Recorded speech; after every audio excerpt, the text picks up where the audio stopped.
Ladies and gentlemen, please welcome Margaret Thompson, speaking on The Women Who Disappear. The microphone felt heavier than it should have as I stepped toward the podium at the Women's Community Center. 40 faces looked up at me, tired faces, hopeful faces, faces that had seen too much and still chose to show up. Behind me, projected on the simple white wall, was a photograph I'd never seen displayed anywhere before. Me at 18, holding my high school diploma, smiling with a hope I'd forgotten I once possessed. Some of you might wonder how a 52-year-old woman who works night shifts at Riverside Care Facility ended up speaking to you today about invisibility. I paused, looking out at the faces, a mix of women in their 30s through 70s, some still in work uniforms, others dressed for evening events they'd left early to be here. The truth is, I've been preparing for this speech my entire life. Not because I wanted to, but because I had to learn how to exist in the spaces where no one expected to see me. My hands trembled slightly as I reached for the small white crane I'd placed on the podium. Paper-thin wings, carefully folded just that morning from a page of my old diary, the one where I used to write about becoming a nurse, about having a different life than the one that unfolded. This is what happens when you refuse to stay folded. I held the crane up so everyone could see it, this fragile thing that had survived in my purse for 20 years, waiting for this moment. But to understand how I arrived at this podium tonight, you need to know about the woman I was before I learned to unfold. You need to know about the family that taught me to disappear. Flashback 1 year earlier. The first nursing school application. It was a Tuesday afternoon when I first walked into the admissions office of Riverside Community College, clutching the catalog I'd been carrying around for months. The nursing program requirements stared back at me from pages I'd read so many times the corners were soft with handling. At 51, the decision to pursue the nursing degree I'd abandoned at 18 felt like reaching for something that might not be meant for me. "You're never too old to learn," the admissions counselor, Mrs. Patterson, had told me with genuine warmth. "We have students in their 60s who've gone on to have wonderful nursing careers." But standing in that fluorescent-lit office, surrounded by fresh-faced 20-somethings with their whole lives mapped out in neat 4-year plans, I felt ancient and foolish. What was I doing here? I had a steady job at the care facility, a small but adequate apartment, a life that worked even if it didn't inspire. The answer came to me as I remembered Mrs. Rodriguez, one of our residents who died the month before. She'd looked at me with her tired eyes and whispered, "You have healing hands, Maija. Don't waste them forever on people like me who are already gone. Use them on people who can still get better." Those words had haunted me through weeks of double shifts and lonely evenings. I'd been a certified nursing assistant for 8 years, changing beds and dispensing medications and holding hands with people in their final moments. It was honest work, necessary work, but Mrs. Rodriguez was right. I wanted to do more than ease people toward death. I wanted to help them live. So I'd filled out the application with the careful penmanship I'd learned in grade school, attached my transcripts from the community college classes I'd been taking sporadically for years, and written the required essay about why I wanted to become a nurse. I'd been honest about my age, my financial limitations, my unconventional path. I'd been honest about Sarah, my daughter who died at 19, and how her death had taught me that life was too precious to waste on dreams deferred. The application felt like a prayer as I submitted it. Please let me be enough. Please let it not be too late. Please let someone see that I have something to offer. I should have known that my family would have different ideas about what I deserved. Flashback 8 months earlier.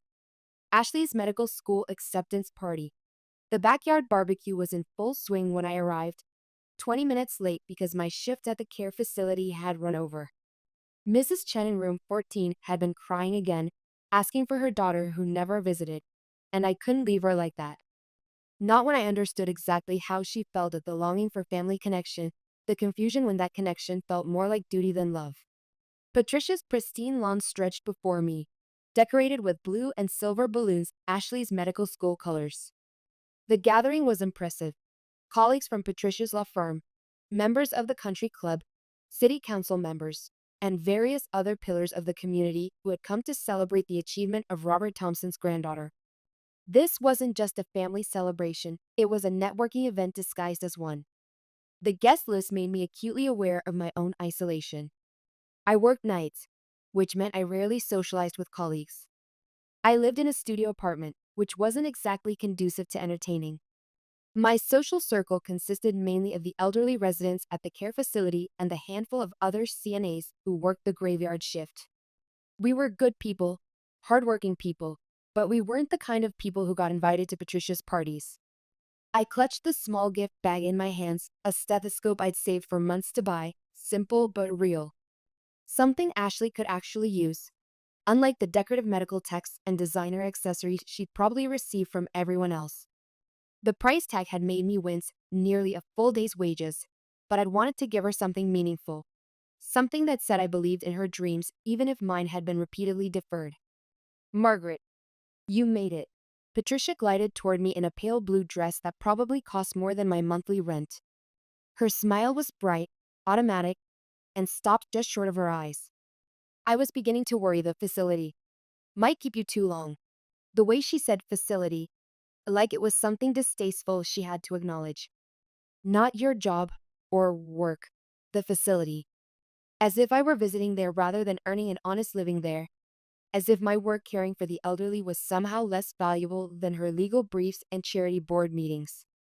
Mrs. Chen needed some extra attention tonight, I said, trying to keep my voice steady. She was having a difficult time with her memories. Of course she was. Patricia's laugh was like wind chimes in a hurricane of pretty but meaningless. You've always been so, dedicated to lost causes. It's very sweet, really. But don't you think it's time you focused on something with more potential for advancement? Come, Daddy's about to make his toast. Lost causes. That's how she saw my work, my patience, and by extension, me. I followed her across the lawn, navigating between clusters of relatives and family friends who formed the constellation of success that seemed to orbit naturally around my family, everyone except me. The folding chair waiting for me was positioned behind the others, near the fence where the evening shadows would fall first. Someone had placed a small card on the seat with my name written in Patricia's careful script. Margaret. Not Aunt Margaret, like the cards on the chairs for Patricia and Michael. Just Margaret. As if my relationship to the guest of honor was unclear, as if I might be a neighbor or family friend rather than blood relation. I sat quietly, arranging my purse and the gift bag. Trying to look like this was exactly where I wanted to be. From this vantage point, I could see the careful choreography of the event, Patricia moving through the crowd like a conductor, ensuring conversations flowed in the right directions, that the right photos were taken, that every detail reinforced the narrative she wanted to tell about our family. Robert stood at the head of the gathering, his military posture unchanged by his 78 years. At 78, he still carried the authority that had made him successful in business after his service in Korea. In his hand was a crystal glass. Everything in Patricia's house was crystal, raised high in the golden hour light. Today we celebrate not just Ashley's acceptance to medical school, his voice carried the commanding tone that had never left him since Korea, but the continuation of a tradition. The Thompson name has always stood for achievement, for making something of ourselves in this world. Murmurs of agreement rippled through the crowd. Ashley, radiant in her white sundress, beamed beside her grandfather with the confidence of someone who had never doubted her place in the world, who had never been made to feel like an accident or an afterthought in the family story. From my generation that built businesses from nothing, Robert continued, gesturing toward the elegance spread around us, to Patricia's generation that elevated us to professional success, to Ashley's generation that will carry us into the future of medicine, we are a family that understands the value of excellence. I felt my throat tighten. 20 years of caring for the elderly, of holding hands with people in their final moments, of working double shifts to make ends meet while slowly accumulating college credits whenever I could afford them, none of that was excellence in Robert's eyes. None of that counted as making something of myself. In his narrative, I was the daughter who had failed to launch, who had gotten pregnant too young and derailed whatever potential I might have had. So let's raise our glasses, Robert continued, his voice warming as he looked at Ashley. To Ashley, and to the legacy she'll carry forward. To the grandchild who makes us proud. The grandchild. Singular. As if I didn't exist. As if my daughter Sarah, who died in that car accident at 19, had never existed either. Sarah, who had been funny and kind and brilliant, who had wanted to be a teacher, who had volunteered at the animal shelter and made friendship bracelets for kids in the cancer ward. Sarah, whose absence was a hole in my heart that would never fully heal, whose memory no one in my family ever spoke of because her existence reminded them of my mistakes. I didn't have a crystal glass to raise. Someone had forgotten to include me in the distribution of drinks, though I suspected the oversight was intentional. I sat with my hands folded in my lap, watching my family toast to a legacy that apparently had no room for me or my lost daughter. After the toast, I approached Ashley to give her my gift. She was surrounded by admirers, accepting congratulations with the grace of someone accustomed to being celebrated. Aunt Margaret. Her face lit up when she saw me, which was more genuine warmth than I'd received from anyone else at this gathering. I'm so glad you came. I wouldn't miss it, sweetheart. I brought you something. She opened the gift bag carefully, her eyes widening when she saw the stethoscope. Aunt Margaret, this is beautiful. And it's a really good brand. These are expensive. I wanted you to have something you could actually use. Something real. For a moment, her polished composure slipped, and I saw something vulnerable in her eyes. Thank you. That means. That means a lot coming from you. From someone who actually works in healthcare. Before I could respond, Patricia appeared at Ashley's elbow with her hostess smile. Ashley, darling, Dr. Morrison wants to discuss the pre-med program with you. He's by the roses. Ashley squeezed my hand briefly. Thank you again, Aunt Margaret. I'll treasure this. As she walked away, Patricia turned to me with a cooler expression. That was very thoughtful of you, Margaret. Though I hope you didn't strain your budget for something so expensive. The comment stung because it was true. I had strained my budget. But more than that, it was Patricia's way of reminding me of my place, of ensuring that even my generosity was framed as evidence of poor judgment rather than love. I stayed for another hour, partly out of stubbornness and partly because leaving early would have felt like admitting defeat. I watched Robert hold court with the other men, discussing business and politics with the confidence of someone who had never doubted his right to have opinions that mattered. I watched Patricia orchestrate every detail of the evening with military precision, ensuring that every moment reinforced the narrative of Thompson family success. When I finally left, no one asked me to stay longer. No one offered to walk me to my car or suggested we should get together soon. Patricia thanked me for coming with the same politeness she would have shown any acquaintance. I drove home through the quiet streets, past the high school where Ashley had been valedictorian and I had been a mediocre student, past the community college where I had been slowly accumulating credits toward a degree I might never finish, past the care facility where I would be back at work in 12 hours. In my studio apartment, I sat on my narrow bed and looked at the photo I kept on my nightstand of Sarah at 17, laughing at something I couldn't remember, her whole life ahead of her. I thought about Ashley's bright future and Sarah's lost one, and I felt something stir in my chest that I hadn't felt in years. Hope. Dangerous, foolish, probably doomed hope. But hope nonetheless. Flashback 6 months earlier. The Heritage Project betrayal. The call had come on a Tuesday morning while I was getting ready for my shift.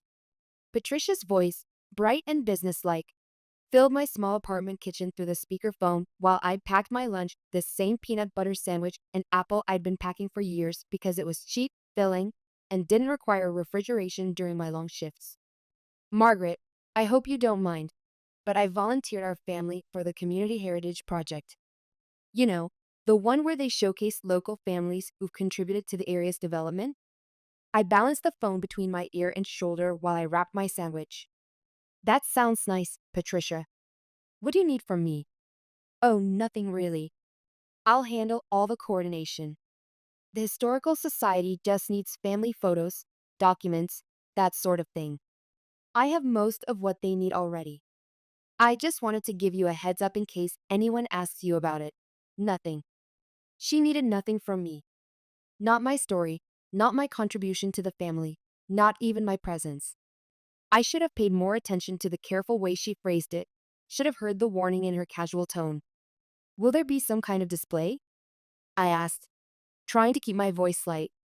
It might be nice to include some photos of Sarah. She was part of the family legacy too, with all her volunteer work. There was a pause, just long enough for me to notice. Well, the focus is really on contributions to community development, business achievements, civic leadership, that sort of thing. I'm not sure Sarah's story would fit the theme they're looking for. Sarah's story. As if my daughter's 19 years of life were just a story, and not even one worth telling. Sarah, who had tutored struggling readers at the elementary school. Sarah, who had organized coat drives for homeless families every winter. Sarah, who had been accepted to the state university with plans to become a special education teacher before that drunk driver changed everything. 2 weeks later, I drove past the community center and saw the banner announcing the Heritage Project exhibition. On impulse, I parked and went inside, telling myself I was just curious about how they had chosen to represent our family. The Thompson family display dominated one wall of the main gallery. The Thompson family, 3 generations of leadership, read the elegant brass plaque. Patricia's photo was positioned prominently in the center, her law degree prominently displayed, her picture with the mayor at some ribbon-cutting ceremony, her various charitable board positions listed in elegant script. She looked polished, successful, exactly the kind of woman you would want representing your family's legacy. Robert's panel showcased his military service and the construction company he'd built from nothing after returning from Korea. The photos showed him in uniform, then in hard hats at construction sites, then in suits at business dinners. It was an impressive narrative of post-war American success, the kind of story that made for compelling local history. Michael's section highlighted his inheritance of the business and expansion into commercial development. There were photos of buildings he'd constructed, awards from the Chamber of Commerce, newspaper clippings about his latest projects. Ashley had her own panel, The Next Generation, featuring her academic achievements, her medical school acceptance, and a quote about her commitment to serving the community through medicine. I stood there for 20 minutes, scanning every corner of the display for some mention of my existence.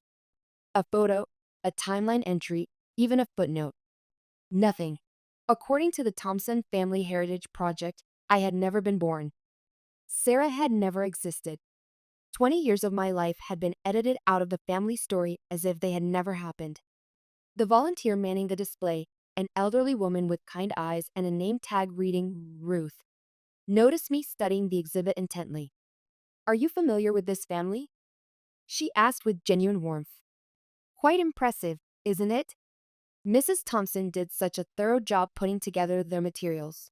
"I'm Margaret Thompson. I'm Robert's daughter." Her eyebrows rose in surprise, and she glanced back at the display as if checking whether she had missed something. "Oh, I had no idea there was another daughter." Patricia never mentioned. "Well, I'm sure it was just an oversight in the materials she provided." An oversight. That's what she called 20 years of my life being erased from the family record. She mentioned having a brother. Ruth continued helpfully. "And of course we knew about Ashley, but another daughter. How wonderful." "What do you do, dear?" "I work at Riverside Care Facility. I'm a certified nursing assistant." "How lovely." "That's such important work. Healthcare workers are the unsung heroes of our community." Ruth's genuine enthusiasm made the absence from the display sting even more. Here was a stranger who immediately recognized the value of my work, while my own family had deemed it unworthy of mention. I thanked Ruth and walked quickly toward the exit, but not before I noticed the guest book where visitors could leave comments about the displays. Page after page of praise for the Thompson family's contributions to the community. Inspiring legacy. True American success story. What a wonderful example of family values. I drove home in a haze, Ruth's words echoing in my head. An oversight. As if 20 years of my life could be accidentally misplaced like a set of car keys. But I knew better. This wasn't oversight, this was editing. This was Patricia carefully curating the Thompson family story, selecting only the elements that enhanced the narrative she wanted to tell. That evening, I did something I hadn't done since Sarah died. I wrote. Not the careful, measured writing I did for work reports, but the raw, honest writing that comes from a place of pain that can't be contained anymore. I wrote about being the daughter who got pregnant at 18 and derailed the family's expectations. I wrote about the quiet shame that had followed me for decades, the sense that I was always disappointing someone just by existing. I wrote about working nights at the care facility while Patricia built her legal career, about living in a studio apartment while Michael inherited the family business.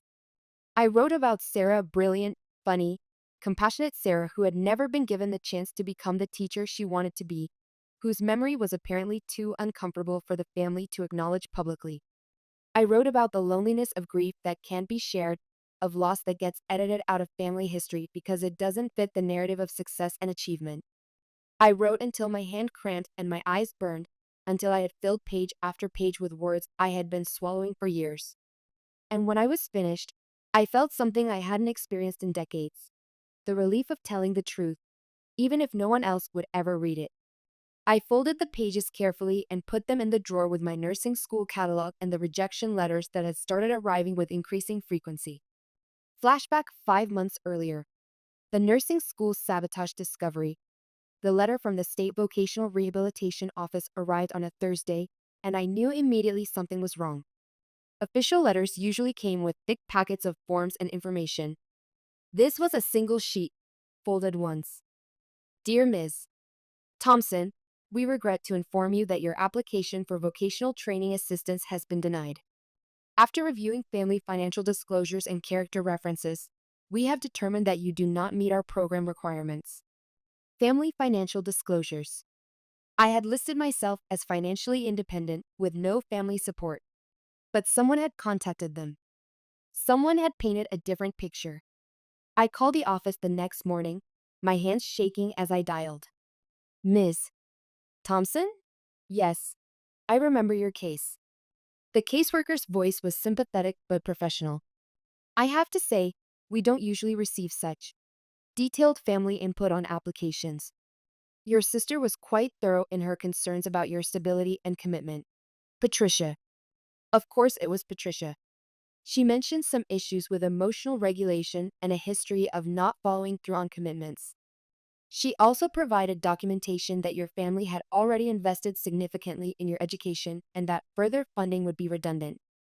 That's not true. I've never received any educational funding from my family. I've been completely self-supporting since my divorce 20 years ago. Well, the documentation seemed quite official. She provided tax records showing educational expenses paid on your behalf. Tax records that didn't exist for expenses that were never paid, creating a paper trail that made me look like a liar and my family look generous. That afternoon, I drove to Patricia's office building, my anger finally overriding my lifelong habit of avoiding confrontation. Flashback at the confrontation at Patricia's office. The law firm of Morrison, Wells and Associates occupied the entire third floor of the downtown professional building. I had never been to Patricia's office before, though she had worked there for over 15 years. The reception area was all polished wood and leather furniture, designed to intimidate and impress in equal measure. I'm here to see Patricia Thompson, I told the receptionist, a young woman with perfect hair and a practiced smile. Do you have an appointment? I'm her sister. The girl's expression shifted slightly, as if she was trying to reconcile my appearance, scrubs from my morning shift, discount store purse, barely contained anger with her image of the polished, successful attorney she knew as Patricia Thompson. When Patricia finally emerged from her office, her expression was carefully neutral, but I caught a flash of something that might have been annoyance or calculation. Margaret, what a surprise. Is everything all right? Can we talk privately? She led me into her office, which was even more impressive than the reception area. Floor-to-ceiling windows overlooked the town square, and the walls were lined with awards, certifications, and photos of Patricia with various local dignitaries. Please, sit down, she said, gesturing to the chair across from her massive desk. You look upset. Is everything okay with work? I know what you did, Patricia. The nursing school applications. The vocational rehabilitation office. You called them. For just a moment, her mask slipped. I saw something cold and calculating flash across her face before the concerned sister expression returned. Margaret, I have no idea what you're talking about. The caseworker described the conversation in detail. She said you were very convincing, very professional. She said you provided documentation. Patricia leaned back in her leather chair, studying me with the same analytical gaze she probably used with difficult clients. When she spoke, her voice was calm, reasonable. Okay. Yes, I made those calls. The admission hit me like a physical blow, even though I had known it was true. Hearing her say it out loud made it real in a way that felt devastating. Why? The word came out as barely a whisper. Because I love you, Margaret. Because I was worried about you taking on something that might be too much for you to handle. That wasn't your decision to make, wasn't it? She leaned forward, her expression becoming more intense. Do you have any idea what it would do to this family if you started nursing school and then had another breakdown? If you couldn't handle the stress and ended up back in therapy, or worse? Another breakdown. She was referring to the months after Sarah's death when I had been so consumed with grief that I could barely function. I had seen a counselor, taken some time off work, allowed myself to grieve in a way that my family found uncomfortable and embarrassing. That was 15 years ago, Patricia. I've been stable for her, have you? She stood up and walked to the window, her back to me. Margaret, you work nights at a care facility. You live in a studio apartment. You drive a car that's older than some of my law clerks. You've never remarried, never built any kind of life for yourself. And now, at 51, you suddenly decide you want to be a nurse. Each word was carefully chosen, designed to wound. She was describing my life as if it were evidence of failure rather than evidence of survival. As if working honestly and living within my means was proof of inadequacy rather than responsibility. I work nights because it pays better, I said quietly. I live in a studio apartment because it's what I can afford. I drive an old car because it's reliable. And I want to be a nurse because I'm good at taking care of people. Are you? She turned around, her expression skeptical.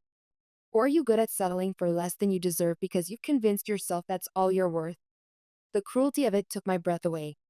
She was twisting my financial limitations into character flaws, my contentment with simple pleasures into evidence of low self-esteem. What I do for a living has value, Patricia. The people I care for matter. Of course they do. And you're very good at what you do. But nursing school? At your age, with your history? Margaret, be realistic. You barely graduated from high school. You've never finished college. You couldn't even finish raising your own daughter. The last sentence hung in the air like poison gas. She had crossed a line that could never be uncrossed, used my daughter's death as a weapon against me. Sarah died in a car accident, I said, my voice shaking.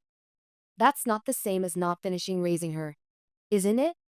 Patricia's voice was soft now, which somehow made it worse. She was 19, Margaret. Still making risky choices, still needing guidance. If you had been more involved, more present, maybe. Stop. I stood up so fast that the chair rolled backward. Don't you dare blame me for Sarah's death. I'm not blaming you. I'm just saying that maybe it's time to acknowledge that taking care of other people isn't actually your strength. Maybe it's time to stop pretending you're someone you're not. I stared at her across the expanse of her perfect office. This woman who shared my DNA but seemed to belong to a different species entirely. In that moment, I saw her clearly for the first time, not as my successful older sister, but as someone who had built her sense of worth by diminishing mine, who needed me to fail in order to feel good about her own success. You sabotaged me, I said quietly. You didn't just disagree with my choice or try to talk me out of it. You actively worked to destroy my chances. I protected you from making a mistake that would have hurt the entire family. No, Patricia. You protected yourself from having a sister who might actually succeed at something. Her face flushed slightly, the first crack in her professional composure. That's ridiculous. Is it? When's the last time you introduced me as your sister? When's the last time you included me in your Christmas card photo or mentioned my job to your friends? When's the last time you treated me like someone whose opinion mattered? She was quiet for a long moment, and I could see her calculating, trying to find the right words to regain control of the conversation. Margaret, you're upset, and I understand that. But you're not thinking clearly. Nursing school at 51? It's not realistic. It's not practical. And frankly, it's not fair to younger students who are just starting their careers. Why? I asked. Because I might actually be good at it? Because I might prove that you were wrong about me all these years? Because you might fail, she said simply. And when you do, it will reflect on all of us. Dad's reputation, my practice, Ashley's future, we're all connected, Margaret. Your choices affect more than just you. There it was. The truth she had been dancing around. I wasn't a person in my own right, I was a liability to be managed. A potential source of embarrassment that needed to be contained. I see, I said quietly. I walked to the door, then turned back to look at her one more time. She was standing by the window again, silhouetted against the afternoon light, looking every inch the successful professional woman she had worked so hard to become. Patricia, I said softly, you don't love me. You love the idea of having a sister who knows her place, who doesn't challenge your version of the family story, who makes you look generous and successful by comparison. But you don't love me. I left her office and walked through the polished reception area, past the young woman with perfect hair who avoided making eye contact, past the impressive diplomas and awards that marked the boundaries of Patricia's world. Outside, the afternoon sun felt warm on my face. I sat in my old Honda for several minutes, not sure where to go or what to do next. Everything I had believed about my family, about my place in it, had been revealed as a carefully constructed lie. Flashback 3 months earlier. The final betrayal and nursing school termination. The letter arrived on a Saturday morning, mixed in with grocery store circulars and credit card offers. The return address was familiar Riverside Community College, but something about the thin envelope made my hands shake as I opened it. Dear Miss Thompson, this letter serves as formal notification that your enrollment in the Riverside Community College nursing program has been terminated effective immediately.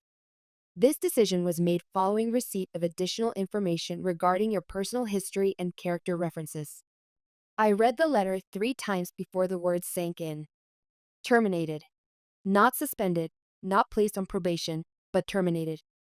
Kicked out of the program I had worked so hard to enter, the dream I had finally found the courage to pursue. I had been in the nursing program for exactly 6 weeks. 6 weeks of the hardest, most rewarding work I had ever done.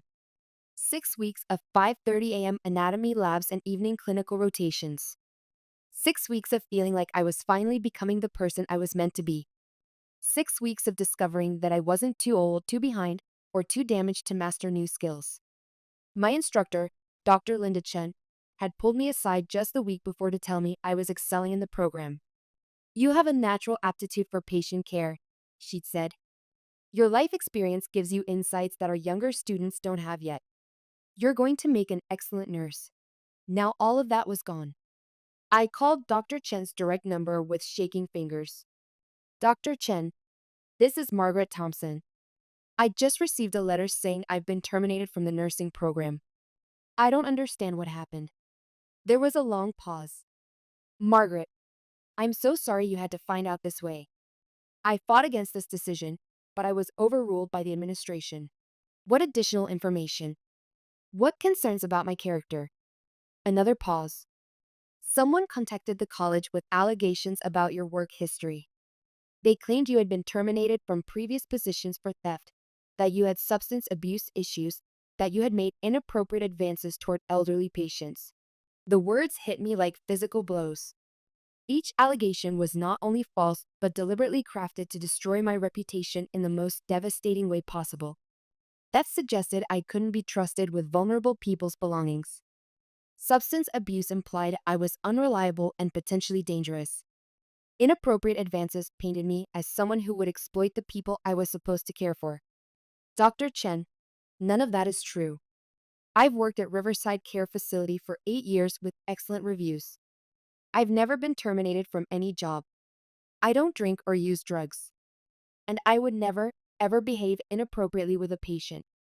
I believe you, Margaret. That's why I fought so hard against this decision. But the person who called was very convincing. They provided specific dates, names of supervisors, detailed incidents. They sounded like someone with intimate knowledge of your work history. Intimate knowledge. Someone who knew enough about my life to construct believable lies. Someone who understood exactly which accusations would be most damaging to a nursing student. Did they identify themselves?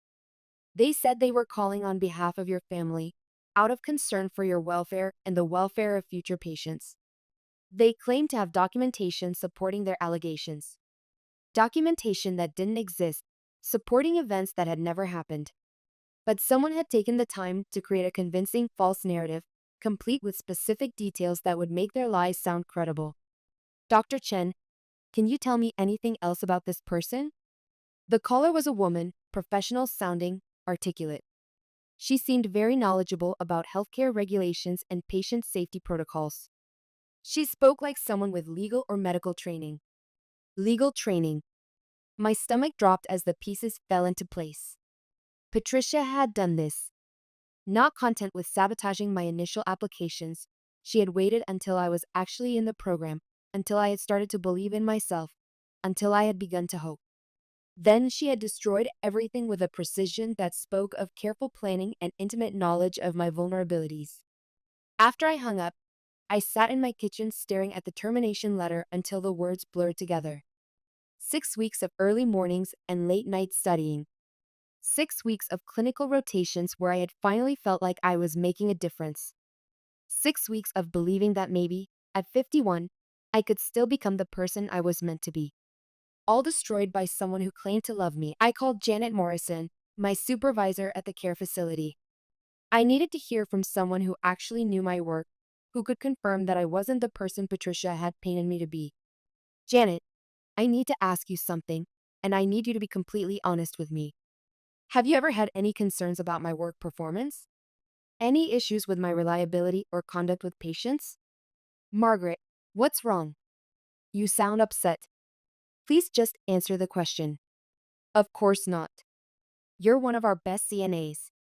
Patients specifically request you because you're so good with them. Your attendance record is perfect.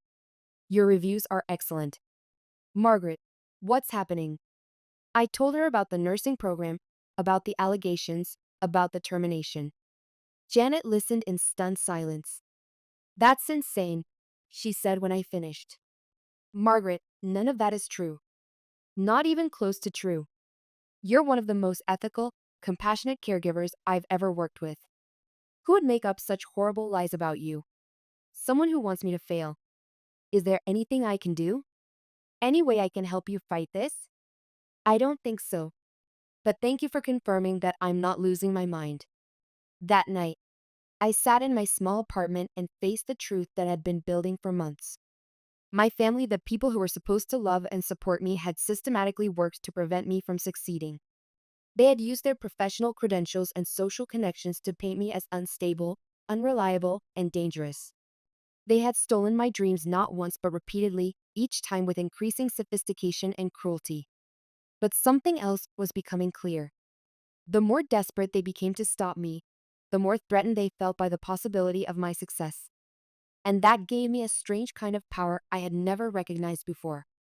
They were afraid of me, afraid of what I might become if I stopped accepting their definition of who I was allowed to be. Flashback 2 months earlier. Dorothy's 75th birthday dinner. Patricia's dining room was set like something from a magazine: crystal stemware, cloth napkins, centerpieces that probably cost more than my monthly food budget. I had arrived early, hoping to help with preparations, but Patricia had waved me toward the living room. Just relax, Margaret. I have everything under control. Everything except a place setting for me. When dinner was called, 5 chairs surrounded the elegantly set table. I stood in the doorway, holding the photo album I'd spent weeks preparing: pictures of Dorothy and me from my childhood, from Sarah's birth, from quiet moments Patricia had never bothered to document or remember. Oh, Patricia's hand flew to her mouth in theatrical surprise. I completely forgot. Michael, could you grab one of the kitchen chairs? A kitchen chair. While everyone else sat in upholstered dining chairs, I was given a mismatched seat that put me several inches lower than the rest of the table. The symbolism wasn't lost on anyone present, least of all me. Dorothy looked confused when I presented the photo album. Her mild dementia had been progressing steadily over the past year, but she still recognized faces, still remembered love when it was offered without conditions. These are beautiful, dear, she said, flipping through pages of our shared memories with fingers that trembled slightly. Did you take all these pictures? Yes, Mom. I thought you might like to have them all in one place. Dorothy's face softened as she studied a photo of herself holding baby Sarah, both of them laughing at something beyond the camera's reach. She was such a beautiful baby, she said softly. Such a sweet girl. I miss her.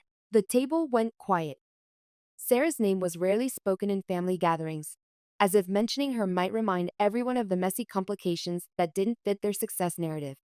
Patricia's voice cut across the silence like a knife. How thoughtful, Margaret. Though, mother, you should probably save your energy for the real present. She gestured to a small wrapped box beside Dorothy's plate. I had her favorite earrings replicated from that old photograph, the ones Daddy gave her on their wedding day.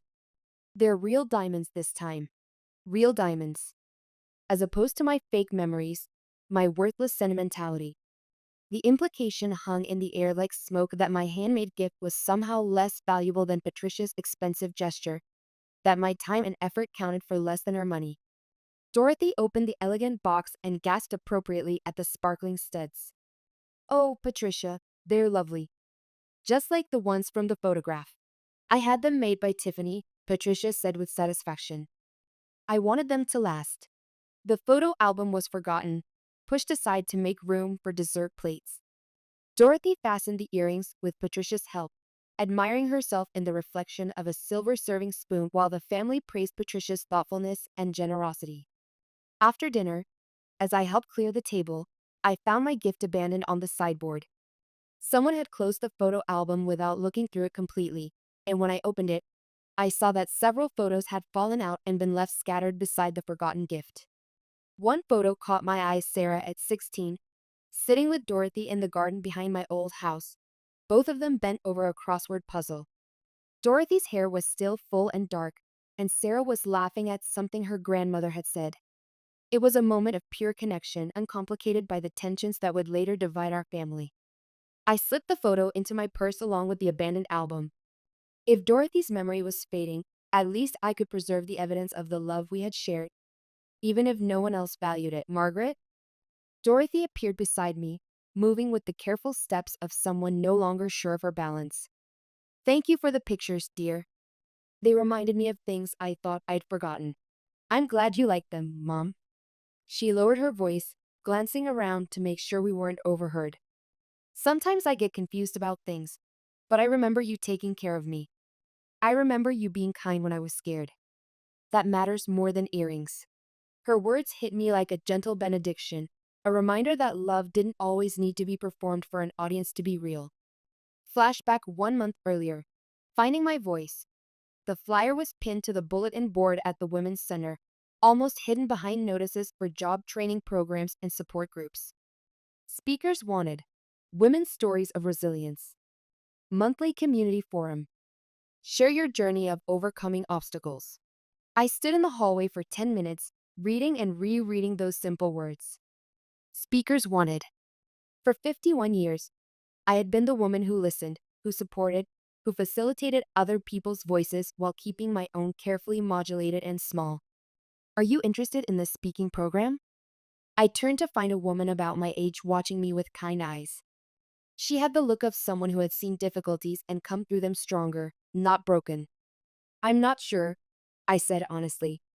I don't know if I have anything worth saying. Everyone has something worth saying. The question is whether you're ready to say it.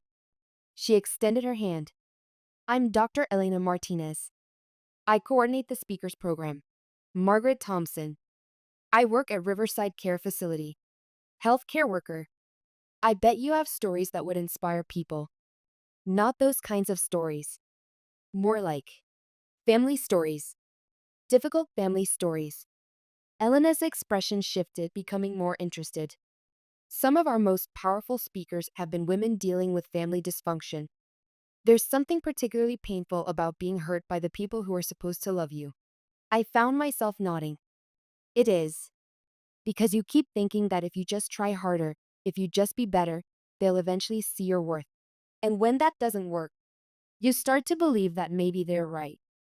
Maybe you really aren't worth seeing. Elena was quiet for a moment, studying my face. How long did it take you to realize they were wrong? I'm still working on that part. She smiled. Would you like to have coffee sometime? I'd love to hear more of your story. 2 days later, we met at a small cafe downtown. Elena listened as I told her about the nursing school sabotage, about being erased from family history, about spending decades trying to earn love that was never really available. Have you ever considered that your family's treatment of you says more about them than about you? She asked. What do you mean? Healthy, secure people don't need to diminish others to feel good about themselves. They don't systematically sabotage their family members' dreams. The level of cruelty you're describing that comes from deep insecurity and inadequacy. I had never thought about it that way. In my mind, Patricia was the successful one, the one who had made all the right choices while I had made all the wrong ones. But Elena was suggesting a different interpretation. You think they're threatened by me? I think they're terrified of you. Think about it, you've survived teenage pregnancy, single motherhood, the death of a child, divorce, financial struggle, and systematic family abuse. And despite all of that, you're still standing. You're still trying to grow and improve and help others. That's not failure, Margaret. That's extraordinary resilience. Extraordinary resilience. No one had ever described me that way before. Most people, Elena continued, would have been broken by what you've endured. The fact that you're still dreaming, still reaching for something better that threatens people who have had every advantage and accomplished far less. I sat with that idea for several days. Could it really be true that my family's cruelty came from fear rather than strength? That their need to diminish me revealed their own weakness rather than my inadequacy? I think I'd like to speak at your forum, I told her when I called a week later. I was hoping you'd say that. How much time do you need to prepare? A lifetime, apparently. But I'll settle for a month. Present day, the Women's Center speech. I looked out at the faces in the small auditorium. These women who had come to hear about invisibility because they recognized it in their own lives. The paper crane in my hands felt like a promise I was finally ready to keep. For 20 years after my divorce, I believed that if I just worked hard enough, if I was helpful enough, if I caused no trouble and asked for nothing, my family would eventually see my worth. I believed that love was earned through service and silence. A woman in the third row nodded slowly. She knew. They all knew. I worked night shifts at the care facility because it paid better than day shifts. I lived in a studio apartment because it was what I could afford. I drove a 15-year-old car because it was reliable. And I told myself that these weren't sacrifices, they were choices. I was being practical, responsible, self-sufficient. I paused, looking down at the crane. What I didn't understand was that I was also being erased. Every time I made myself smaller, every time I asked for less, every time I accepted the crumbs while others feasted, I was collaborating in my own disappearance. The room was silent except for the soft hum of the heating system and the distant sound of traffic outside. These weren't dramatic confessions, they were quiet truths that cut deeper than screaming. 6 months ago, I discovered that my family had actively sabotaged my attempts to return to school. They had contacted institutions, provided false information, created documentation that portrayed me as unstable and unreliable. They didn't just ignore my dreams, they systematically destroyed them. A sharp intake of breath from someone near the back. I continued. My sister, a successful attorney, used her professional credibility to paint me as a dangerous person who shouldn't be trusted with vulnerable patients. She created fake tax records to make it look like the family had already supported my education. She waited until I was actually in nursing school, until I had started to believe in myself, and then she destroyed everything with a single phone call. The anger in the room was palpable now. These women understood betrayal, understood the particular cruelty of being sabotaged by someone who claimed to love you. But here's what I learned. You can't be erased unless you agree to disappear. You can't be made invisible unless you stop insisting on being seen. And you can't be written out of the story unless you stop believing you belong in it. I unfolded the crane slowly, smoothing out the creases until it became a flat piece of paper again. This was a page from my diary, written when I was 18 years old. It says, I want to be a nurse so I can help people who hurt. I folded it into a crane 20 years ago and kept it in my purse, a symbol of dreams deferred, of potential locked away, of a life lived small. I held up the flattened paper. Today, I unfold it. Not because I'm going to nursing school, I'm 52, and that particular dream belongs to who I was then. but because I refuse to keep my life folded up anymore. Because I refuse to make myself small enough to fit into spaces where I was never welcome anyway. The woman in the third row was crying now. So was the young mother in the front, and the elderly woman by the window whose children never called. Some of you came here tonight thinking about the families who don't see you, the jobs that undervalue you, the relationships where you've learned to ask for less and less until you're asking for nothing at all. I stepped out from behind the podium, walking closer to the audience. I want you to know that your worth is not determined by other people's ability to recognize it. Your value is not diminished by their blindness. And your story, your real story, not the edited version they preferred, that story matters. A hand went up in the middle of the room. I nodded toward a woman who looked to be about my age, wearing scrubs that suggested she worked in healthcare. How do you? How do you start over when you're our age? When everyone has already decided who you are. You start by deciding for yourself, I said. You start by refusing to accept their definition of who you're allowed to be. You start small if you have to, but you start. And you keep starting every day until starting becomes living. Another hand. A younger woman, maybe in her 30s, with tired eyes that spoke of too many disappointments. What if they're right, though? What if we really aren't capable of more? Then you fail, I said simply. You try and you fail, and you discover that failure is survivable. But you fail on your own terms, pursuing your own dreams, not living in the small box someone else built for you. And sometimes, what looks like failure to them is actually freedom to you. The questions continued for another 20 minutes. Women asking about leaving marriages that had become prisons, about pursuing careers after raising children, about finding their voices after decades of silence. Each question was a variation on the same theme. How do you become visible when you've been invisible for so long? I answered as honestly as I could, drawing from my own experience but acknowledging that every woman's path would be different. When the formal Q&A ended, several women approached me individually, wanting to share their own stories, to make connections with someone who understood. Elena appeared at my elbow as the last woman left. That was extraordinary, she said. We've never had a response like that to a speaker. It felt good to be heard. I have another proposition for you. The Women's Center is starting a new program, support groups for women over 40 who are making major life changes.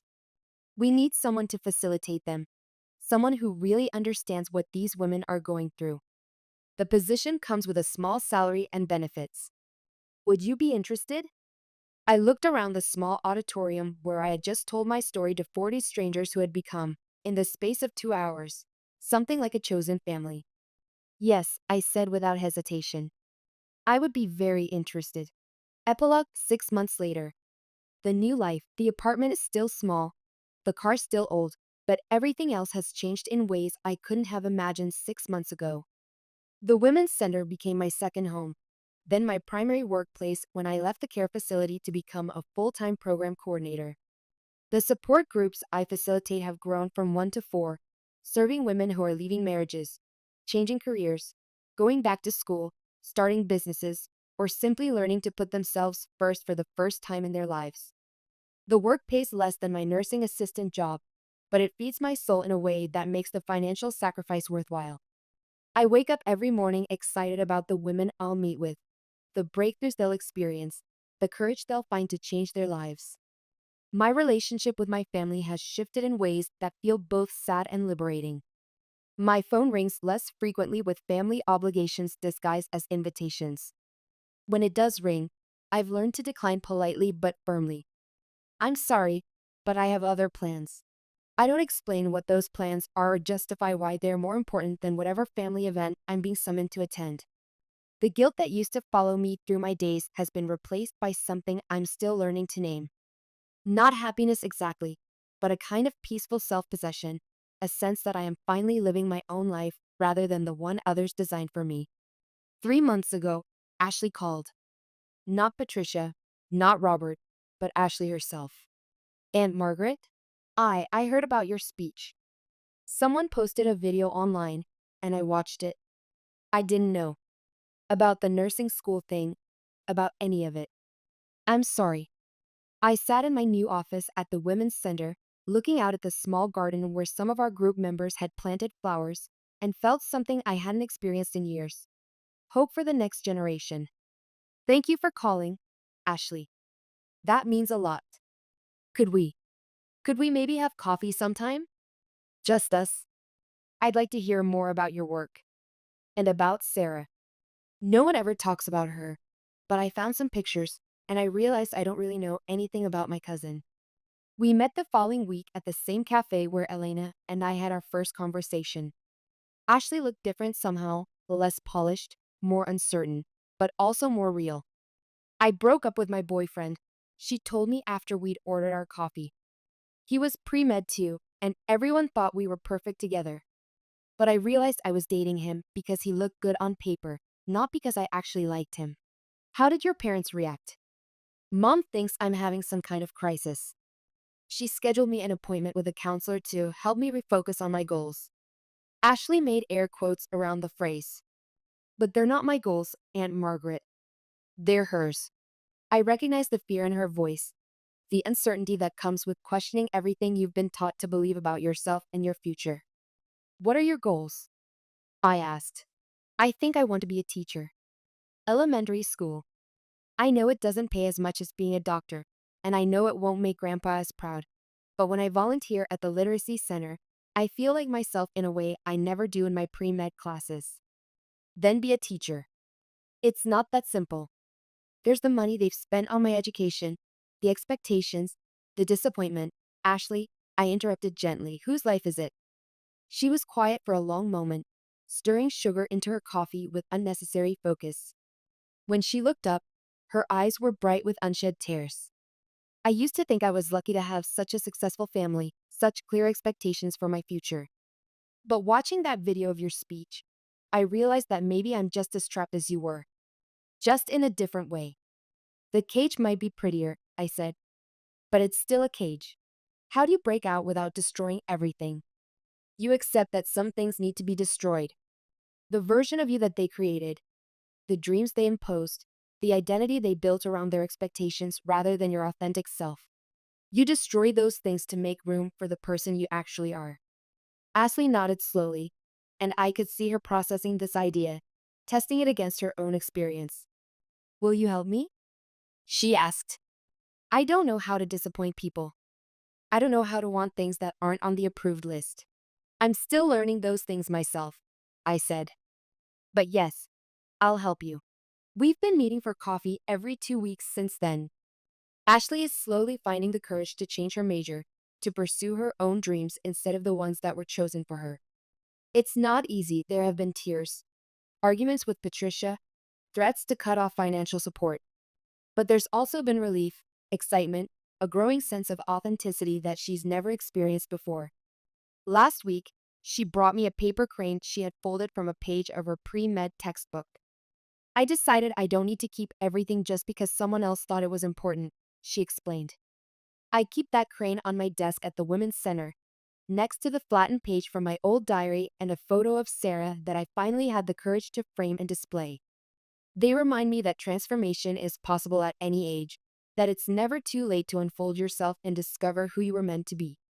Yesterday, the phone rang while I was preparing for a new support group orientation. Patricia's name appeared on the caller ID, the first time she had contacted me directly since our confrontation at her law office months ago. I stared at the phone for several rings, feeling the familiar tightness in my chest that her calls used to trigger. Then something shifted. The tightness was still there, but underneath it was something new, a sense of my own power, my own worth, my own right to decide who gets access to my time and energy. I didn't answer. Instead, I let it go to voicemail and continued with my work. When I checked the message later, Patricia's voice was carefully modulated, professional. Margaret, I hope you're well. I've been hearing about your work at the Women's Center, and I wanted to reach out. Perhaps we could have lunch sometime and catch up. I think there may have been some misunderstandings between us that we should clear up. Misunderstandings. Not acknowledgement of harm done, not apology for sabotage and cruelty, just misunderstandings that needed to be cleared up. As if 20 years of systematic diminishment could be explained away with better communication. I deleted the message without calling back. 2 hours later, Ashley texted me. Mom says you didn't return her call. She's worried about you. I'm fine, I texted back. Just busy with work. She thinks you're angry about something. I'm not angry anymore. I'm just done. There's a difference, I've learned, between anger and boundaries. Anger keeps you connected to the person who hurt you, keeps you fighting old battles, keeps you hoping for acknowledgement that may never come. Boundaries, on the other hand, are about protecting your own peace, claiming your own space, choosing who gets to be part of your life and story. I'm not angry at Patricia anymore. I'm not trying to make her understand what she did or take responsibility for the harm she caused. I'm simply moving forward without her, building a life that doesn't require her approval or participation. The women in my support groups teach me something new every week about courage, resilience, and the power of choosing yourself. Maria, the 58-year-old who left her controlling husband after 35 years of marriage and started her own catering business. Jennifer, the 45-year-old who went back to school to become a nurse practitioner despite her family's insistence that she was too old. Sandra, the 62-year-old who started her own consulting firm after being laid off from a job she'd held for 20 years. Each of these women has faced the choice between staying small and safe or risking everything to become who they really are. Each has chosen growth over comfort, authenticity over approval, themselves over the expectations others had for them. And each reminds me that my story is not unique. There are thousands of women who have been made invisible by families, by society, by systems that benefit from their silence and smallness. But there are also thousands of women who are refusing to stay invisible, who are finding their voices and using them, who are taking up exactly as much space as they deserve. Which is to say, all of it. This morning, I'm preparing for a new workshop called Unfolding, Finding Your Voice After Silence. The registration filled up in 2 days, with a waiting list of 30 women.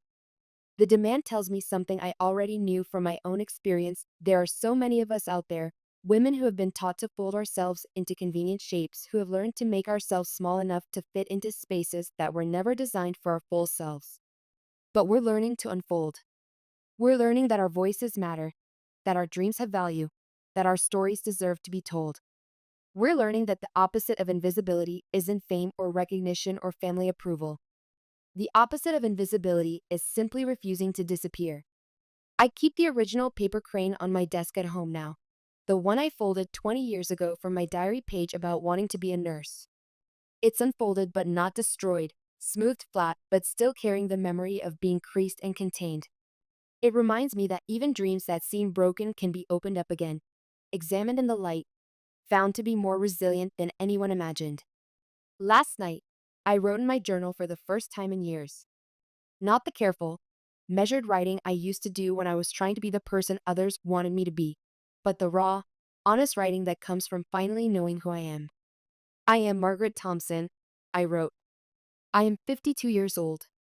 I have survived teenage pregnancy, single motherhood, the death of my child, divorce, financial struggle, and systematic family abuse. I work at a women's center helping other women find their voices. I earn less money than my sister but sleep better at night. I live in a small apartment that feels like home because it's filled with things I actually love. I drive an old car that takes me where I want to go. I am not the success story my family wanted me to be. I am not the cautionary tale they tried to make me either. I am something else entirely, a woman who refused to stay broken, who kept reaching for better even when better seemed impossible, who learned that her worth was not determined by other people's ability to recognize it. I am enough. I have always been enough. And I am just getting started. The paper crane sits on my kitchen table now, unfolded and smoothed flat, ready to be written on again. Ready for new dreams, new words, new possibilities I haven't even imagined yet. And that, it turns out, is the best revenge of all, in not making them pay for what they took from me, but building something beautiful from what they couldn't touch. My voice, my choice, my life. Finally, completely, authentically mine. I never thought I'd be sitting in a lawyer's office at 52, signing papers that would end 20 years of marriage. The pen trembled slightly in my hand as I stared at the divorce decree spread across the mahogany table. My attorney, Mrs. Richardson, adjusted her glasses, and pointed to the final signature line.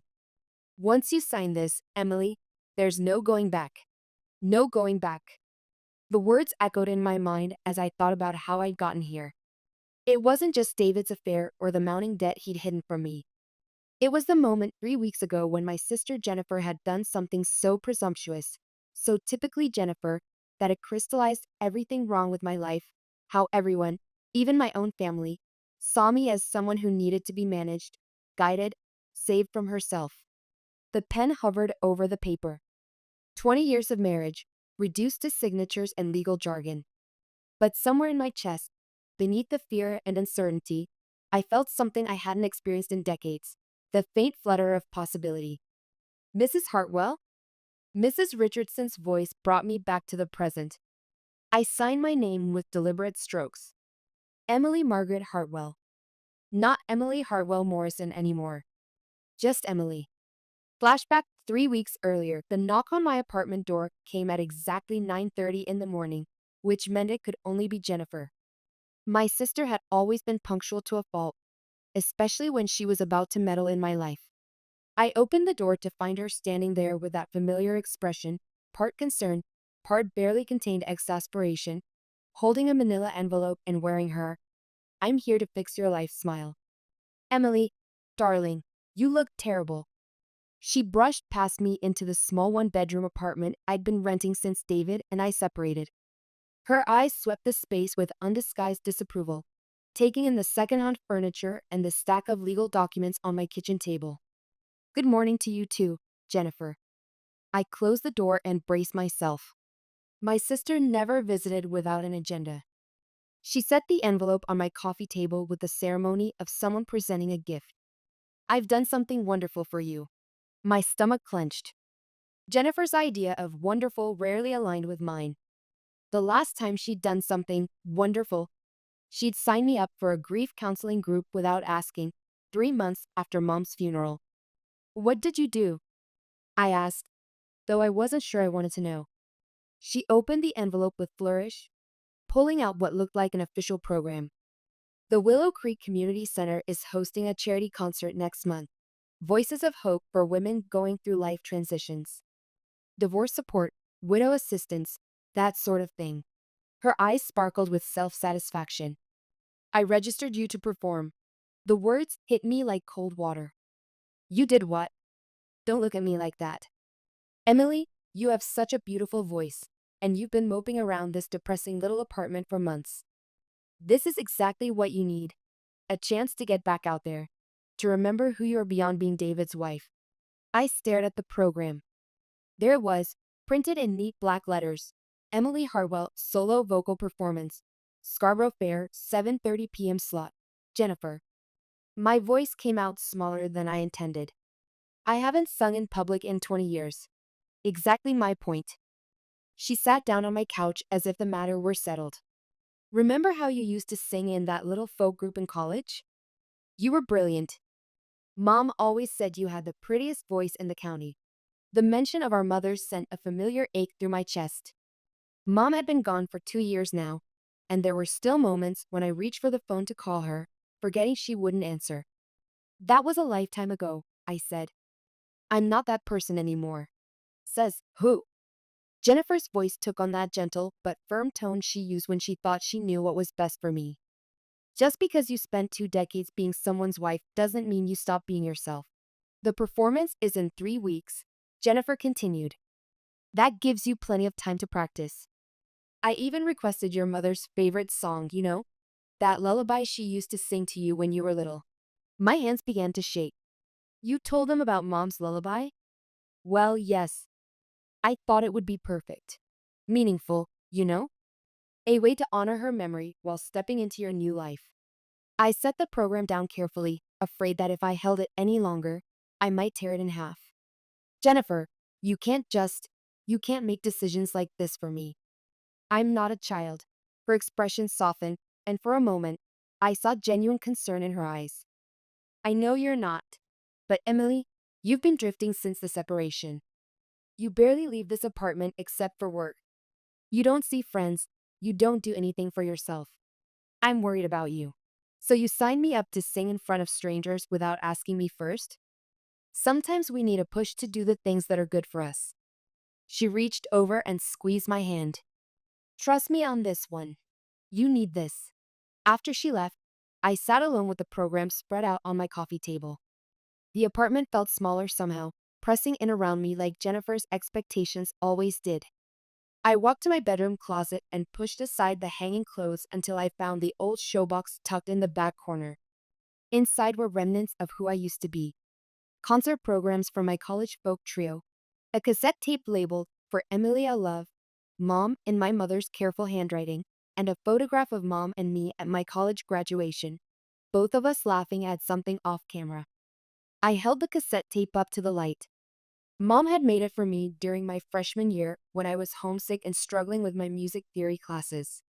I hadn't listened to it in years, hadn't even owned a cassette player until I found an old one at a thrift store last month. I carefully inserted the tape into the player. The tape crackled to life, and suddenly Mom's voice filled the room, soft and slightly off key, singing the lullaby version of Scarborough Fair she used to hum when I couldn't sleep. Are you going to Scarborough Fair? Parsley, sage, rosemary, and thyme. I closed my eyes and let the memory wash over me. Mom sitting on the edge of my bed when I was 7, her hand cool against my forehead, her voice a gentle whisper in the dark. She'd always said music was medicine for the soul, that singing could heal things doctors couldn't touch. When the song ended, there was a moment of silence before Mom's voice returned, speaking directly into the microphone. Emily, sweetheart, your voice is a gift, not just to other people, but to yourself. Don't ever let anyone convince you to keep it locked away. Tears started streaming down my face. She'd made this recording 25 years ago, but it felt like she was speaking directly to my current situation. At the community center 1 week later, the Willow Creek Community Center smelled like disinfectant and old carpet with fluorescent lights that flickered intermittently overhead. I stood in the doorway of the rehearsal room, clutching the handle of my purse like a lifeline, watching through the window as other women set up microphones and music stands. You must be Emily. A woman with short gray hair and kind eyes approached me. I'm Patricia Santos, the event coordinator. Your sister mentioned you'd be joining us. Of course, Jennifer had mentioned it. My sister seemed to have discussed my participation with everyone except me. I'm not sure I'm ready for this, I admitted. Patricia's smile was understanding. Honey, none of us were ready when we started. That's why we're here, to figure out who we are now. She led me into the room where 5 other women were gathered around a piano. They ranged in age from their 40s to their 60s, each with a story etched in the lines around their eyes. Ladies, this is Emily. She'll be performing Scarborough Fair. A woman with silver hair streaked with purple extensions looked up from her sheet music. Oh, that's a beautiful choice. I'm Diana. I'm doing both sides now. Seemed appropriate for a divorce anthem, you know? The others laughed, and I felt some of the tension in my shoulders ease. These weren't strangers judging my rusty voice or my failed marriage. They were women like me finding their way through transitions they'd never planned for. What's your story, Emily? Asked a woman named Rosa. I hesitated, then decided honesty might be easier than pretense. 20-year marriage ended 6 months ago. My sister signed me up for this because she thinks I need to get back out there. I made air quotes around the phrase, and Rosa chuckled. Ah, the helpful sister. I have one of those too. Mine keeps trying to set me up on dates with her neighbors. At least yours didn't volunteer you to sing in public, I said. Actually, Diana interjected with a grin. She did. That's how I ended up here too. The revelation that I wasn't the only one who'd been voluntarily volunteered was oddly comforting. We spent the next hour going through our songs, and I found myself relaxing as I listened to the other women's voices, some polished, some raw, all honest. When it was my turn, I stood behind the microphone and took a breath. The opening notes of Scarborough Fair felt familiar on my tongue, muscle memory from countless nights when Mom had sung me to sleep. Are you going to Scarborough Fair? Parsley, sage, rosemary, and thyme. My voice was shakier than I'd hoped, rustier than I remembered, but it was mine. For the first time in months, I wasn't David's soon-to-be ex-wife or Jennifer's project sister. I was just Emily, singing a song my mother loved. When I finished, the room was quiet for a moment. Then Diana started to clap, and the others joined in. That was lovely, Patricia said. Your mother taught you well. She's been gone for 2 years, I found myself saying. Sometimes I forget what her voice sounded like, but I never forget how she sang that song. Then you're singing it for both of you, Rosa said gently. Flashback 25 years earlier. I was 27 when I met David Morrison at a coffee shop near the university where I taught elementary music. He was handsome in that clean-cut, reliable way that made mothers approve and friends slightly jealous. He wore pressed khakis and polo shirts, drove a sensible sedan, and talked about 5-year plans with the confidence of someone who believed life could be controlled and predicted. You have the most beautiful voice, he said after hearing me hum absently while grading papers. Do you sing professionally? I laughed and shook my head. Just for my third graders. And sometimes at coffee shops, apparently. He asked me out that night, and within 6 months, we were inseparable. David was everything I thought I wanted: stable, ambitious, devoted. He came to my concerts, brought flowers to my performances, and talked about our future with certainty that was both thrilling and slightly overwhelming. When we're married, he'd say, as if it were already decided, you won't have to work if you don't want to. I'll make enough for both of us. The idea was seductive. After years of scraping by on a teacher's salary and performing for tips at local venues, the promise of security felt like stepping into a warm bath. I could focus on music, maybe record that album I'd been dreaming about. But somehow, after the wedding, the music got pushed aside. David's career took off, and suddenly we were house hunting in the suburbs, talking about children, planning a life that looked nothing like the one I'd imagined for myself. You don't need to keep teaching, David said when I mentioned missing my students. We're trying to start a family. You should focus on that. So I did. I focused on trying to conceive children who never came, on keeping a house that felt too big and too quiet, on being the kind of wife who had dinner ready when her husband came home from business trips and never complained about the credit card bills that grew larger each month. The music became something I did alone, humming while I cleaned or singing softly in the shower.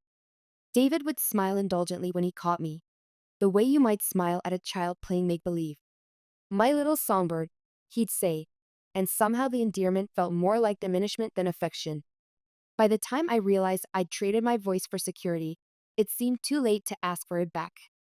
At the apartment 2 days before the concert, the phone rang while I was practicing scales, my voice echoing off the bare walls of my small apartment. Jennifer's number appeared on the screen, and I considered letting it go to voicemail. Emily, darling, how are the rehearsals going? They're going. Jennifer, can I ask you something? Of course. Why did you really sign me up for this? And don't say it's because you think I need to get out more. There was a pause, longer than Jennifer's usual quick responses.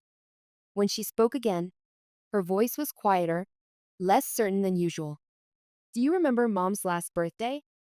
The one before she got sick. I did remember. Mom had been 73, still sharp and funny, still humming while she cooked. We'd had a small party at Jennifer's house, just family, cake from the grocery store, the kind of low-key celebration Mom preferred. She pulled me aside that night, Jennifer continued. Asked me to promise her something. What kind of promise? She said she was worried about you. Said you'd gotten so quiet over the years. So small. She made me promise that if anything ever happened to your marriage, I'd make sure you remembered who you used to be. Before David. Before you decided being a wife meant disappearing. The words hit me like a physical blow. Mom said that? She loved David, you know she did. But she used to tell me she missed hearing you sing around the house when you visited. She said it was like you'd locked away the best part of yourself and forgotten where you put the key. I felt tears starting, the kind that had been building for months. She never said anything to me. She didn't want to interfere. But after the separation, when you moved into that apartment and just disappeared into yourself, I kept hearing her voice, Emily. Kept thinking about that promise. I was crying now, ugly crying that made my nose run and my voice thick. So you thought signing me up to perform in public would magically fix everything? I thought, Jennifer said gently, that maybe if you remembered what it felt like to use your voice, you might remember that you have one. After we hung up, I sat in the growing darkness of my apartment, thinking about Mom's words, about the promises we make to the dead and the promises we break with the living. I walked to my bedroom and pulled out the showbox again, this time looking for a particular photograph. There it was. Mom and me at my college graduation, both of us laughing. I looked so young, so full of possibility. My music education degree held aloft like a promise I was making to the future. That night, I dreamed about Mom. We were in the kitchen of my childhood home, and she was teaching me to make her famous apple pie while humming Scarborough Fair.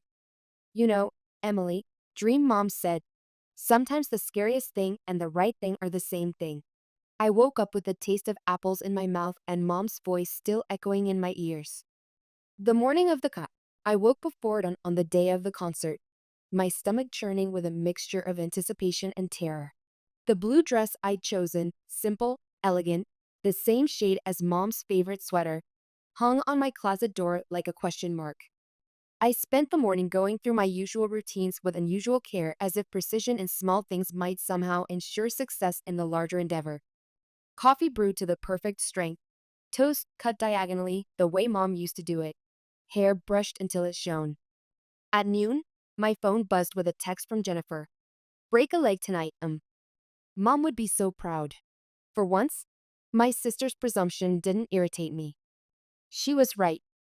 Mom would be proud, not because I was performing, but because I was choosing to be seen, choosing to use my voice after years of silence. I arrived at the community center 2 hours early, partly to practice and partly because sitting in my apartment was making me increasingly nervous. The building was quieter during the day, sunlight streaming through windows that revealed dust motes dancing in the air like tiny performers on an invisible stage. Patricia was already there, setting up chairs and adjusting the sound system. She looked up when I entered, her face breaking into a warm smile. Emily, how are you feeling? Terrified, I admitted. But also, ready, I think. That's exactly how you should feel, she said. The fear means it matters to you. I spent the next hour running through Scarborough Fair with a piano accompanist, a gentleman named Robert who had volunteered his services for the evening. My voice felt stronger than it had at the rehearsals, more confident, as if the approaching deadline had somehow focused my abilities. Beautiful, Robert said after we finished our final run-through. Your mother's song, isn't it? I nodded, not trusting my voice to remain steady if I tried to explain. She's here with you tonight, he said simply. I can hear her in your voice. The performance. By 7 o'clock, the community center had transformed.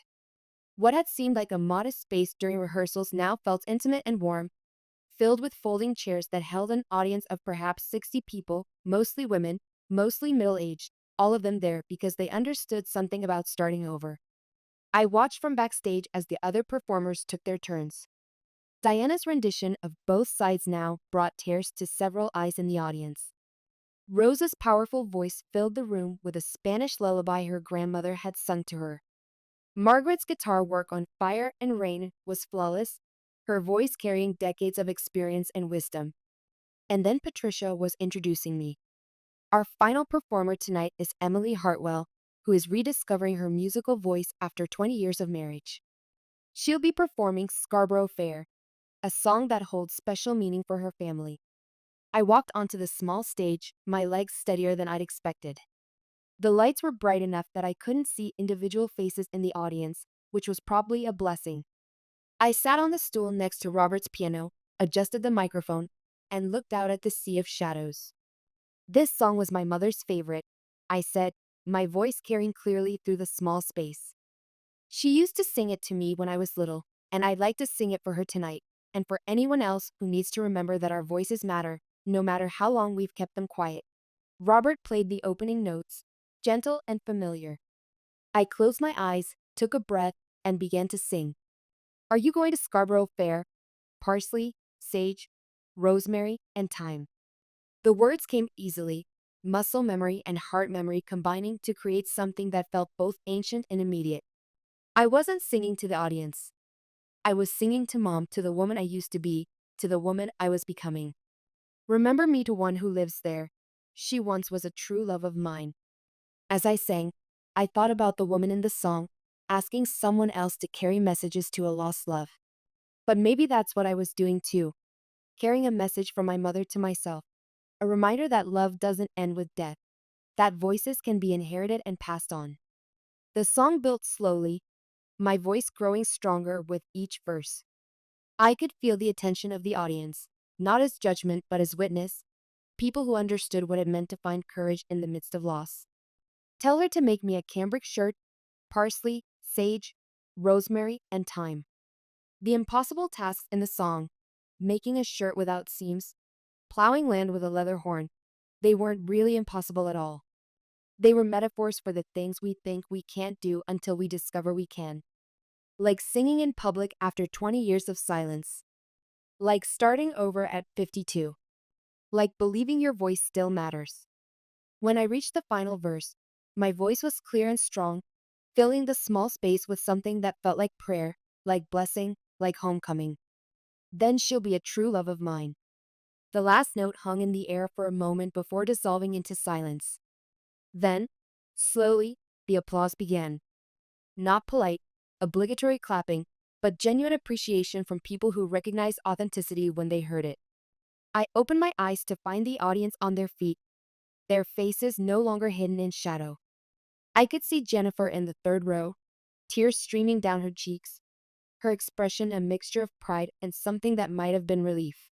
Near the back, I spotted several of the women from my rehearsal group, all of them beaming as if they'd had a part in my success. But it was the woman in the front row who caught my attention, an elderly lady with silver hair and kind eyes who was clapping with her hands raised above her head. She looked so much like Mom might have, if Mom had lived to see this moment. Aftermath. After the concert, people lingered in the community center's lobby, reluctant to break the spell the evening had cast. Several audience members approached to tell me how much my performance had moved them, sharing their own stories of loss and rediscovery. My husband died 3 years ago, said one woman, and I haven't sung a note since his funeral. But listening to you tonight, I think maybe it's time. Another woman, probably in her early 60s, pressed a business card into my hand. I run a women's group that meets monthly. We'd love to have you come speak sometime, maybe perform a song or two. There are so many of us who need to hear what you shared tonight. Jennifer waited until the crowd had thinned before approaching me. For once, she seemed at a loss for words, her usual confidence replaced by something softer. Um, I. She started, then stopped. You were magnificent. Thank you, I said, and meant it. And thank you for signing me up, even though I wanted to murder you at the time. She laughed, a sound I hadn't heard from her in years. Mom would have loved this. She would have been so proud. She was here, I said. I could feel her. We stood together in comfortable silence for a moment, two sisters who had finally found their way back to understanding each other. Patricia appeared beside us, her face glowing with the satisfaction of an evening well executed. Emily, I hope you'll consider performing with us again. We have several events throughout the year, and I think you'd be wonderful for our spring benefit. I found myself nodding before I'd consciously made the decision. I'd like that. I'd like that very much. Epilogue. 6 months later. The small apartment that had once felt like a refuge from the world now felt like a launching pad. I'd added some personal touches. Mom's quilt on the back of the couch, her old piano pushed against the wall near the window, photographs from my college days displayed on the bookshelf alongside newer pictures from recent performances. I'd been singing regularly now, not just at charity events, but at coffee shops, community gatherings, even a few small folk festivals in neighboring towns. My voice was stronger than it had been in decades, enriched by experience and loss and the kind of authenticity that only comes from having something real to say. The divorce papers had been finalized months ago, and while the financial adjustment had been challenging, I discovered I needed less than I thought to be happy. The apartment was small but mine. The second-hand furniture was comfortable. The view from my kitchen window showed a small garden where I'd started growing herbs, parsley, sage, rosemary, and thyme. Jennifer and I had developed a new rhythm in our relationship, one based on mutual respect rather than her need to manage my life. She still offered advice, but now she waited for me to ask for it. She still worried about me, but now she trusted me to take care of myself. Most importantly, I'd started teaching again, not in a traditional classroom, but offering private voice lessons to women who wanted to rediscover their own musical voices. My small living room had become an informal studio where women of all ages came to remember what it felt like to sing without judgment, to use their voices as instruments of healing rather than performance. This morning, I was expecting a new student, a woman named Carol who had called the previous week, her voice shaky with nerves. I used to sing in church, she told me, but that was before my divorce, before I moved away from everything familiar. I haven't sung a note in 2 years, but I heard you perform at the women's shelter benefit, and I thought, maybe it's time. As I waited for her arrival, I put on the old cassette tape Mom had made for me all those years ago. Her voice filled the apartment, slightly scratchy from age but still warm, still loving. Your voice is a gift, her recorded voice reminded me, not just to other people, but to yourself. The doorbell rang, and I went to answer it, ready to pass on the gift my mother had given me, ready to help another woman remember that her voice mattered, that it was never too late to sing again. Outside my window, the herbs in my small garden swayed in the morning breeze, and somewhere in the distance, I could hear the sound of other voices, other songs, other women choosing to be heard. I opened the door with a smile, ready to begin again.